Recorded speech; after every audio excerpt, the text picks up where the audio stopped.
নাম মোহাম্মদ নাজমুল ইসলাম। পিতার নাম? আব্দুল খালেক। বাড়ি? চৌগাছি। চৌগাছি। হ্যাঁ। আপনাকে আসলে কেন তারা বেঁধে রাখলো, যে কারণটা কি? এখানে কি কারণে আমাকে বেঁধে রাখছে আমি জানি না। আমি সকালে মোটরসাইকেল নিয়ে আমার ভাইস্তেক নিয়ে গোরস্থান যাচ্ছি, আর আমাকে আসার সময় বেঁধে রাখছে। এই বলতে ওরা বলতেছিল যে আপনি নাকি প্রায় 60টি জায়গায় আগুন দিয়েছেন। হ্যাঁ, আমি আগুন দেবো কেন? আমি একজন ব্যবসায়িক, ভাটা আছে। জি। আপনার মালিক আপনি? হ্যাঁ, কোথায় বাটা? সেই মাঝদিঘা শিবপুরে।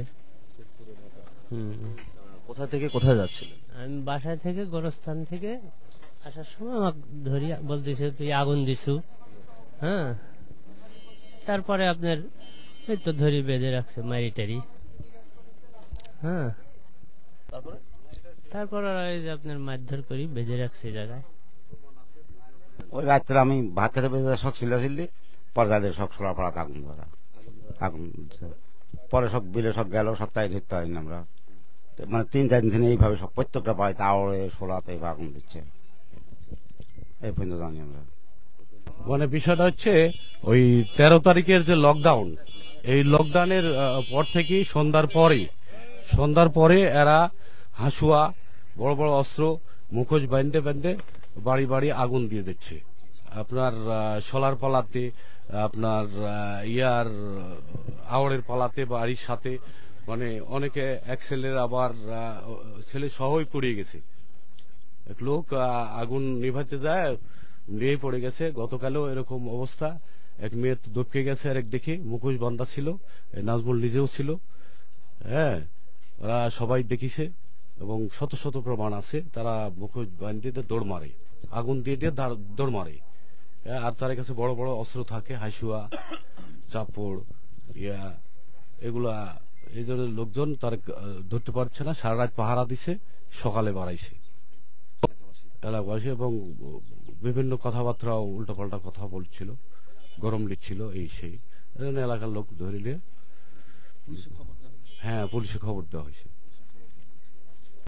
এটা দলীয় কারণে ভাই, এটা গত 3 দিন ধরে 13 তারিখ পর থেকেই এই বাড়ি বাড়ি সোলার পালাত, বাড়ি আশেপাশে জেলা, তারপরে আউড়ে পালা থাকে, এগুলো আগুন দেয় আর কি। এতে আমরা তারা ধরতে পারি না, মাঠের মধ্যেও খুঁজে খুঁজে পাই না। পরে আজকে সকালে ধরা হয়েছে। হ্যাঁ, ধরার চেষ্টা করছে, ধরতে পারি নাই না। এই 13 তারিখ থেকে, বুঝছেন, 13 তারিখ থেকে এই আমাদের গ্রামের মধ্যে এইসব আগুন দেওয়া, আওড়ের পালা, সোলার পালা, আর বিভিন্ন জায়গাতে কুন্দল চেষ্টি করছে, বুঝছেন। এই 13 তারিখের থেকে শুরু করি এ যাবৎ পর্যন্ত দেখেন প্রতিটা বাড়ি বাড়ি এইরকম কাণ্ড করছে। দূরে থেকে মধ্যপাড়া এলাকায়, এবং সেই সাথে নাজমুল নামে যে ব্যক্তিকে ইতিমধ্যে কারেন্টের পোলের সাথে যে বেঁধে রাখা হয়েছিল, তাকে পুলিশের কাছে হস্তান্তর করা হচ্ছে। এই ভাই, একটু সরো না, ভালো করে ফুটেজ দাও। আমরা দেখতে পাচ্ছি যে তাকে, যে তার শরীরে যে অবস্থা রয়েছে, তাকে পকেটে কোনো কিছু ছিল কিনা সেই জিনিসটি দেখার চেষ্টা চলছে, এবং সাথে সাথে তাকে যে পোলের সাথে বেঁধে রাখা হয়েছে, তাকে এখন এই মুহূর্তে বাঁধন খুলে হয়তোবা পুলিশ তাকে থানায় নিয়ে যাবে, এমনটাই কিন্তু হয়তোবা দেখতে পাচ্ছি। এবং